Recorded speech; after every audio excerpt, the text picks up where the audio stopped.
સાહેબે આપણને આટલું કામ કર્યું, શંકરભાઈ ચૌધરી સાહેબે આટલું કામ કર્યું, ભારતીય જનતા પાર્ટીની સરકારે કામ કર્યું, આ બધું તો આપણા પોતિકા હતા એટલે કર્યું. અને આપણા માટે તો ગુજરાતના લોકો માટે તો આનંદ ને ગૌરવની વાત છે કે ગુજરાતને વડાપ્રધાન પદ મળે. અને આપણે ગુજરાતીઓ એટલા બધા કઈ ગાંડા પણ નથી કે આયેલી તક આપણે હાથમાં જવા પણ દઈએ. ભારતીય જનતા પાર્ટીને મત આપી મોદી સાહેબને ફરી વડાપ્રધાન બનાવવા માંગે. અને આ વાત ગુજરાતે કરી છે, બનાસકાંઠાએ કરી છે અને વાવે પણ કરી છે. 2 વિધાનસભાની ચૂંટણીઓમાં જે થયું એ 12 ને 17, 17 ને 22, પણ 14 ને 19 ની બંને લોકસભાની ચૂંટણી અંદર તમે દિલ ખોલીને ભારતીય જનતા પાર્ટીને મદદ કરી છે અને મોદી સાહેબને વડાપ્રધાન બનાવવા માટે તમે એવા વિધાનસભામાંથી લીડ આપી છે. બરાબર ને? તો વિધાનસભાનો ચેપ્ટર એક બાજુ કરી દઈએ, લોકસભાના ચેપ્ટરમાં જ આગળ વધીએ, મોદી સાહેબના ચેપ્ટરમાં જ આપણે આગળ વધીએ. 14 માં કેટલી લીડ હતી ભાઈ? હે 2014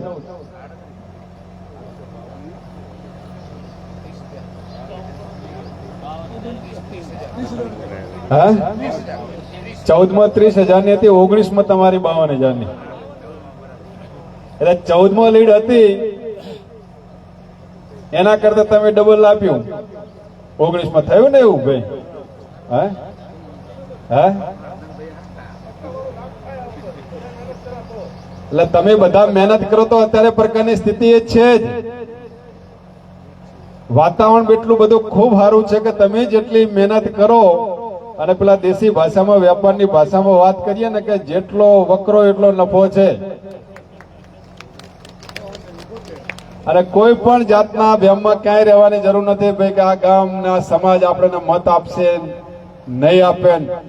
હરેક સમાજમાંથી હારામાં હારા મત મળવાના છે. ઠાકોર સમાજ ભારતીય જનતા પાર્ટી સાથે છે, ઠાકોર સમાજમાંથી સારામાં સારા મત ભારતીય જનતા પાર્ટીમાં મળવાના છે. આપણા બધા જ આગેવાન કાર્યકર્તા, આપણા વિધાનસભા લડેલા સ્વરૂપજી, એમની સાથે બધા જ ચૂંટાયેલા સંગઠનના પાંખના બધા પદાધિકારીઓ તો ભાજપ માટે મહેનત કરી રહ્યા છે. પણ એવા ઠાકોર સમાજમાં અનેક એવા કાર્યકર્તાઓ છે કે જે મોદી સાહેબે એમના કરેલા કામોનું ઋણ ચૂકવવા માટે એ લોકો તત્પર છે, બોલતા નથી, બોલવાના બૂથમાં છે. અને એનું એક ઉદાહરણ આપું અમારા કાંકરેજનું. ભુરાજી આપો ને. કાંકરેજ વિધાનસભામાં પીરાજી ભાજપ ને કોંગ્રેસ કરતા દરબાર ઠાકોરની લડાઈ વધારે થઈ જાય. એનું કારણ શું કે આપણા બનાસકાંઠામાં બધા સ્વાભાવિક પ્રકારનો જે જાતિનો ઉમેદવાર એ પક્ષમાં જોડાઈ જાય. એટલે એમ કે દરબાર એટલે ભાજપ ને ઠાકોર એટલે કોંગ્રેસ. પછી 2019 નું ઇલેક્શન હતું મુકેશભાઈ લોકસભાનું, ત્યાં અમારા ઉમેદવાર કાંકરેજના જગદીશભાઈ આવ્યા કોંગ્રેસમાંથી. એટલે આખી પાર્ટીમાં એવી વાત ફેલાઈ જાય ભાઈ કોંગ્રેસમાં 50,000 નું નુકસાન પડશે. એટલે અમને પૂછવામાં આવ્યું શું થશે? એટલે અમે કહ્યું અમે અમારી જે મહેનત હતી બધી ધ્યાનમાં રાખીને અમે રટલાવ્યું કે 5-10,000 નું પ્લસ કરશું શશિકાંતભાઈ. એટલે બધા કે 5-10,000 પ્લસ કરો તો બરાબર છે, પણ પ્લસ ના કરો તો કોઈ વાંધો નહીં, નુકસાન નહીં જાય એનો ખ્યાલ રાખો તમે. અને સાહેબ ચૂંટણીમાં પરિણામ એ આવ્યું કે 30,000 ની લીડ અમારા કાંકરેજમાંથી મળી ભારતીય જનતા પાર્ટી. 30,000 વોટ જગદીશભાઈ કરતા ભરતસિંહ વધારે મળ્યા. પછી એક સામાજિક ફંક્શન હતું ત્યારવાડામાં. એટલે અમારા ગામમાં ખારિયા, મારું ગામ ને બાજુમાં ચાનુજી કરીને આગેવાન હતા, એકાદ વર્ષ પહેલા ગુજરી ગયા. એમને હસવાની બહુ ટેવ. બધા સામાજિક કાર્યક્રમ જોડે જોડે બેઠા હતા. એટલે પછી રાજકીય વાતો ચૂંટણીના પરિણામ આવ્યા પછી તો હળવા મૂડમાં હોય ને કવિરાજ, પછી એટલું બધું આમ ના હોય રસાકસી વાળું. એટલે મને કે સાહેબ તમે આ જીત્યા ને એ તમે કે પેલી મતપેટીઓ ફેરવી નાખી છે એટલે કે જીત્યા. એટલે બાજુમાં એક દેશી ઠાકોર બેઠા હતા, એ ઉભા થઈને કીધું કે ચેનુજી મતપેટીઓ નથી ફરી, અમે કે બધા ફરી ગયા છે. મોદી સાહેબને કામોને ધ્યાનમાં રાખીને હવે બધા મોદી સાહેબો, એટલે વાસ્તવિક સ્થિતિ આ રહી છે ભાઈ. એટલે આમાંથી બધાએ બહાર નીકળીને મોદી સાહેબ નો આ ચૂંટણીનો વિષય છે, આપણે બુથ સુધી લઈ જઈને કાર્યકર્તા સુધી. તો તમે, હું માનું છું કે મારા રાજકીય જીવનમાં તો હું જોતો આવ્યો છું કે જ્યારે લોકસભાની ચૂંટણી હોય ને મોદી સાહેબની ચૂંટણી હોય ને, ત્યારે લોકો આપણી અપેક્ષા કરતા પણ આપણને વધારે આપવા માટે તૈયાર થઈ રહ્યા છે. એટલા માટે કહું છું કે આપણે કોઈ જાતના પૂર્વગ્રહ વગર કામ કરવાનું છે, કોઈ ગામમાં, કોઈ સમાજમાં, કોઈ વ્યક્તિમાં. મારે તમારે કદાચ અણબનાવ એટલે આપણે એવું લાગતા હોય કે ભાઈ આપણે બેને અણબનાવ જેવો છે એ મત ભાજપના નહીં આપે કા, પણ એના સુધી આપણે જઈએ ને તો એને કદાચ મતો મારા હાથે હોય, પાર્ટી સાથે હોય, પણ મોદી સાહેબ સામે વાંધો નહીં હોય. એટલે મોદી સાહેબને વડાપ્રધાન બનાવવા માટે દરેક ગુજરાતી સારી રીતે સમજાય છે કે આ મત આપીએ, રેખાબેન ને આપીએ, રેખાબેન જીતે એટલે મોદી સાહેબ અબકી બાર 400 પારનો લક્ષ્યાંક છે પાર થાય. એટલે આપણા ઉમેદવાર એ પ્રતીક છે રેખાબેન.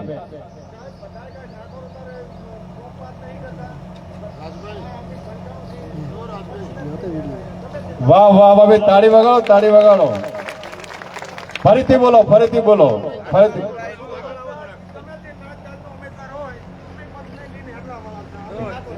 વાહ ભાઈ વાહ વાહ. આ પડ્યું છે ભાઈ બુથમાં, લોકોમાં આ પડ્યું છે. સાચી વસ્તુ એ છે કે આ લોકસભાની ચૂંટણી અંદર દેશમાં, આપણા પ્રદેશમાં લોકો જાતિ જ્ઞાતિથી પર રહી ભારતીય જનતા પાર્ટીને વિજય બનાવવા માટે, મોદી સાહેબને જીતાડવા માટે મતદાન કરવાના છે. તો એના માટેની મિત્રો આજે કાર્યકર્તાની આ બેઠક છે. તો આપણે કાર્યકર્તા તરીકે શું કામ કરવું એનો આજ ખાસ મુખ્ય વિષય છે. ભારતીય જનતા પાર્ટી દ્વારા સંગઠનની તમામ જે રચનાઓ થયેલી છે, રાષ્ટ્રની, રાજ્યની, જિલ્લાની, પ્રદેશ, ભાઈ શક્તિ કેન્દ્રની, બુથ સમિતિની, આ બધી જ કમિટીઓ આપણે બની ગયેલી છે. આપણે એમને બધાને સક્રિય કરવા માટે આપણા પ્રભારી તરીકે મુકેશભાઈ આવેલા છે, અને મુકેશભાઈ લગભગ દરેક શક્તિ કેન્દ્ર પરનો કાર્યક્રમ કરી આવ્યા છે. અને આપણામાંથી જે આપણી અહીં મંડળની ટીમ છે, એના જે હોદ્દેદારો છે, એને પણ બધાને આપણે શક્તિ કેન્દ્રના પ્રભારી બનાવેલા છે. બરાબર છે? તો આ શક્તિ કેન્દ્રના જે પ્રભારી છે એ બધા સક્રિય થાય. શશિકાંતભાઈ, તમે પણ પ્રભારી છો આવા વિધાનસભાના, બરાબર છે? તો દરેક શક્તિ કેન્દ્ર પર જઈ બુથના પ્રમુખોની બેઠક કરીએ, અને પછી બુથના પ્રમુખો એની બુથ સમિતિમાં બેઠક કરે. દરેક બુથની અંદર આપણે 14 લોકોની બુથ સમિતિ બનેલી છે, અને આ બુથ સમિતિને સક્રિય કરવા માટે આપણે એક્સ્ટ્રા એક દરેક આગેવાનને એક એક બુથ આપણે હોપવાના છે. જે આ બુથમાંથી બીજા બુથમાં જશે, બીજા બુથમાંથી ત્રીજા બુથમાં જશે, આ ગામમાંથી બીજા ગામમાં જશે, અને બધા આગેવાનોને એક એક બુથની જવાબદારી આપવાની. જવાબદારી જે પણ કોઈ હોય, મારી જિલ્લા અધ્યક્ષની જવાબદારી છે, છતાં પણ મારે બુથ સંભાળવાનું છે. અને આપણા માટે, ભારતીય જનતા પાર્ટી માટે બુથ જ મહત્વનું છે. આપણે ગમે એવડા મોટા નેતા હોય તો આપણે પોતાનું બુથ ને અપડેટ કરવાની જવાબદારી આપણી પોતાની છે. એટલે જે બુથમાં રહીએ છીએ, અને બીજું કે આપણને જે બુથ આપવામાં આવે એ બુથ સંભાળવાનું છે. આપણે આ કામ કરવા માટે આપણે બધાએ જવાનું છે. ભાઈઓ, બધી વ્યવસ્થા થઈ ગઈ છે? પ્રમુખ મહામંત્રી થઈ ગઈ છે? સરસ. તમને બધાને જે બુથ આપવામાં આવ્યું છે એ સૂચના આપણા મંડળના પ્રમુખ મહામંત્રીના માધ્યમથી તમને સૂચના મળી હશે. તો આજે 2 તારીખ થઈ છે, કાલથી જ આપણે બુથમાં જઈએ. તો બુથમાં જઈને શું કરશું? તો બુથમાં જઈને આપણે બુથ સમિતિ સક્રિય કરવાની છે. તો બુથ સમિતિનું લિસ્ટ પણ અમે તમને આપી દઈએ છીએ પ્રમુખ મહામંત્રીઓને, અને તમે એની ફાઇલ બનાવી. આપણું દરેક બુથનું સામાજિક જાતિ વાઇઝ વર્ગીકરણ તો થયેલું જ છે ને, એટલે એ પણ તમે એ ફાઇલમાં જોડજો. શક્ય હોય તો મતદાર યાદી આવી ગઈ હોય તો જોડજો. મતદાર યાદી ના આવી તો 15 તારીખે ફ્રેશ મતદારી આવશે, અમે તમને મોકલી આપશું. એ નેક્સ્ટ રાઉન્ડમાં તમારે બુથના પ્રમુખોને આપવાની છે. આ બધું જ મટીરિયલ આપણને મળી જશે, એટલા માટે કે આપણે બુથમાં કામ કરવાનું. સૌથી પહેલા એ બુથ સમિતિને બોલાવી, બુથ સમિતિને સક્રિય કરવી. નેક્સ્ટ આપણે 5મી તારીખે અને 6ઠી તારીખે આપણા દરેક આગેવાન કાર્યકર્તાઓએ બુથમાં આપણા મોદી સાહેબ નો વિનંતી પત્ર છે કે દરેક કાર્યકર્તાને મોદી સાહેબનો પત્ર ઘર ઘર સુધી પહોંચાડો. હરેક વ્યક્તિ સુધી પહોંચાડવાનું કામ આપણે કરવાનું છે. તો એ પત્ર લઈને આપણે દરેક ઘરે જવાનું છે, દરેક વ્યક્તિને મળવાનું છે. અને મોદી સાહેબને વડાપ્રધાન બનાવવા માટે આપણે એટલું તો કહેવા જવું પડે ને. આ ચૂંટણી લગ્ન બે એક એવા વસ્તુ છે કે જ્યારે આપણે એને આયોજન કરીએ આદરીએ એટલે આપણે આપણા ભાઈઓ હોય તો પણ કહેવા જવું પડે. એટલે આપણા ઘર કુટુંબ પરિવારના જેટલા લોકો એને પણ કહી દેવું પડે કે ભાઈ આ ચૂંટણીમાં મોદી સાહેબને વડાપ્રધાન બનાવવા માટે આપણે ભાજપના નિશાન કમળ પર મત આપી અપાવી અને મોદી સાહેબને વડાપ્રધાન બનાવવાના છે. એ જ રીતે દરેક ઘર સુધી આપણે પહોંચવાનું છે અને મોદી સાહેબનો પત્ર આપવાનો છે. અને મોદી સાહેબનો પત્ર આપ્યા પછી એક આપણે ધ્વજ આપવાનો છે. 6મી તારીખે આપણો ભારતીય જનતા પાર્ટીનો સ્થાપના દિવસ છે, 6 એપ્રિલ. અને દર વખતે આપણે સ્થાપના દિવસના દિવસે આપણે આપણા ઘર પર, કાર્યાલય પર, ઓફિસ પર, જ્યાં જ્યાં આપણા રહેણાંક હોય ત્યાં આગળ આપણે આપણો ધ્વજ લહેરાવીએ છીએ. તો 6મી તારીખે આપણે ભાજપના સ્થાપના દિવસે ધ્વજારોહણ કરીએ અને એ ધ્વજારોહણથી આપણા ગામમાં, આપણા વિસ્તારમાં, આપણા જિલ્લામાં, આખા સમગ્ર પ્રદેશને, દેશમાં બધાને ખબર પડવી પડે કે ભારતીય જનતા પાર્ટીના કાર્યકર્તાનો આ જે ધ્વજારોહણ છે એ વિજય ધ્વજારોહણ છે. અને આ ચૂંટણીમાં મોદી સાહેબને વડાપ્રધાન બનાવવા માટે તમામ કાર્યકર્તાઓ કામે લાગી ગયા છે. આ કામ આપણે કરી આ સ્થાપિત કરવાનું કામ આપણે બધાએ કરવાનું છે. એના માટેની આજ ખાસની બેઠક છે. બરાબર છે. બીજું કે 5મી તારીખે આપણા પાટીલ સાહેબ આવવાના છે. તમને બધાને બુથ પ્રમુખો ને મળવા માટે. એટલે જેટલા પણ આપણા બુથ છે બધા જ બુથ પ્રમુખો સાથે વાત થાય અને એમને પાટીલ સાહેબના કાર્યક્રમમાં આવવાનું નિમંત્રણ થઈ જાય. સ્થળ અને સમય તમને અમે પ્રમુખને મહામંત્રીના માધ્યમથી જાણ કરી દઈશું. બરાબર છે. નેક્સ્ટ આપણે બધા આ અભિયાન છે એક સતત 7મી તારીખ સુધી ચલાવવાનું છે. એમાં 3 કાર્યક્રમો મહત્વના ચાલે છે. એક તો ઘર ઘર સંપર્ક અભિયાન, બીજું લાભાર્થી સંપર્ક અભિયાન અને ત્રીજું છે માઇક્રો ડોનેશન. આપણે દરેક કાર્યકર્તાઓએ 5 રૂપિયાથી લઈને 2000 રૂપિયા સુધીનું ડોનેશન કરવાનું છે. ટેકનોલોજીના માધ્યમથી કરવાનું છે.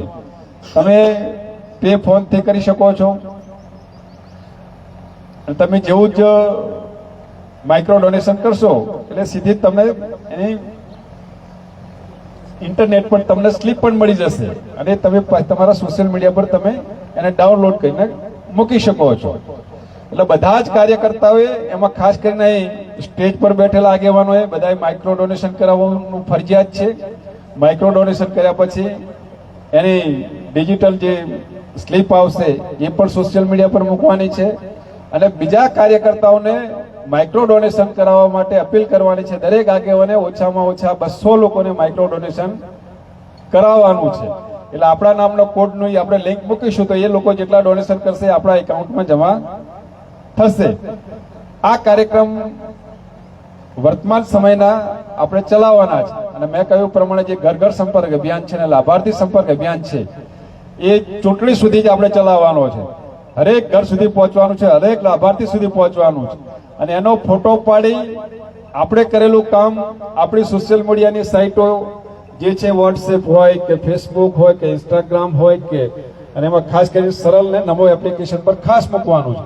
તો એ એકાઉન્ટેબિલિટી આપણા કામને કાર્યક્રમની ઓન ધ રેકોર્ડ રહેશે. તો આ કામ કાર્યક્રમો માટે તમને બધાને બોલાયા હતા. તો આ કામ કાર્યક્રમ માટે બધા તૈયાર છો ભાઈ? હો જાઓ સાથીઓ તૈયાર. મોદી સાહેબને વડાપ્રધાન બનાવવા માટે તો બધા થનગની જ રહ્યા છીએ. હે ચૂંટણીનો પિરિયડ લાંબો હે.